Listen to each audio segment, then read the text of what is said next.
If you're so old-fashioned, you're still using wooden sticks to mix your paint, you definitely want to watch this video.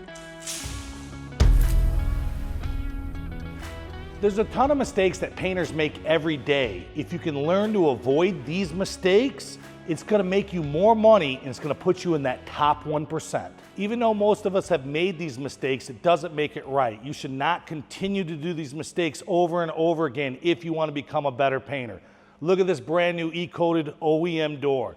When we sand it down, we're gonna burn through some edges. And most paint manufacturers say you can put your urethane primer, your urethane sealer directly over it and it's fine. You know it's not fine. DTMs, direct to metal, will stick to raw metal, but they're not protecting raw metal. There's a big difference between sticking to it and protecting it. You should know that you should be using a bare metal primer first, like an etch or an epoxy. We live in Michigan. If you do not do that, the car is gonna fail. Quit being a hack, quit cutting corners, quit using DTMs for everything, all right? I will not primer over, I will not seal over raw metal, and I don't care if it's smaller than a dime or a quarter or whatever the paint manufacturers say. Use a bare metal primer first. Everyone's in such a hurry to make money because they get paid commission and they cut corners and sometimes they have to redo stuff. Look for chips and cracks, check it. Check your body work. A good little trick is taking off your glove and using a paper towel or a microfiber and closing your eyes and going up and down and left and right. Another thing that we do is when we get a brand new part is we'll come in and we'll do what we call a wet out. You can use a panel check or wax and grease if it's solvent. Wet that bad boy up real good under some good light and really look at it to see if there's a dent or a ding. You need to have quality control because you do not want to have to reprime or repaint something because you got in a hurry and missed it. Follow the technical data sheet. In PPG's world, they call it a P sheet or a TDS. Who cares what you call it? This information is critical and crucial to follow. How to mix it, how many minutes to wait in between coats, what catalyst to use. You're not a chemist. Follow the dang technical data sheet. I've been using this one for years and it still works well. The old wooden paint stick. Every shop has them and we've used them for decades. Now my waterborne guys already know that we shouldn't be using wooden paint sticks to mix our base because it absorbs the pigment, can throw your color off. They've already went to plastic. But for the rest of us, we're using this and we're acting like it's not a problem because I've been doing this for 30 years. They've done studies. When I say they, I mean the paint manufacturer, is when you mix with one of these, even if you filter it, they're picking up the remnants of this in your base coat, in your clear coat. Get rid of this, especially with your top coats. Look at how dirty that is. People really dread this, and be honest with you, I have no idea why. This raw plastic and dealing with raw plastic is super troublesome for some painters. This is one of my favorite jobs to do.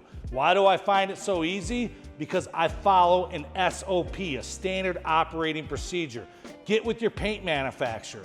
Figure out what products, what procedures they want, what sealers. Don't just make some stuff up. At the bare minimum, you should be washing these parts with soap and water, using an alcohol-based cleaner, and a good adhesion promoter, and your sealers or primers need to be specifically designed for that type of raw plastic, all right?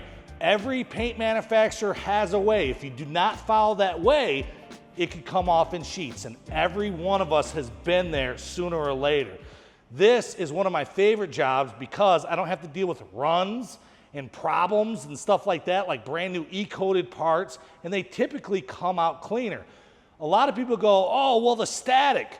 Use an anti-static cleaner or an anti-static gun, and you will not have dirt problems on your plastic parts. Here's a tool every body shop should have and every painter should have. You can buy these for $100 or less now. My first one was $1,200 and I still have it.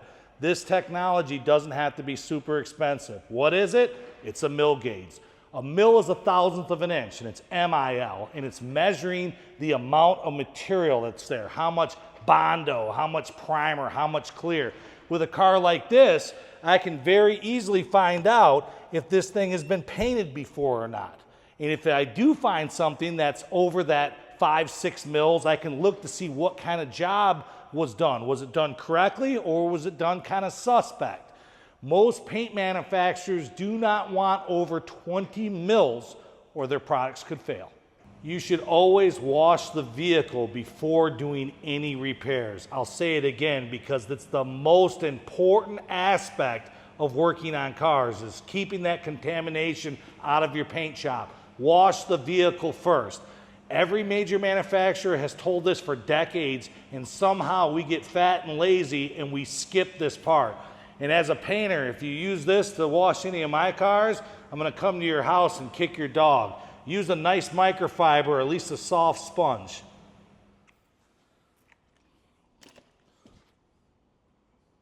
I see people on the internet do this all the time, using a wax and grease remover and heavy solvents and not wearing gloves. Look, this stuff is super bad for you.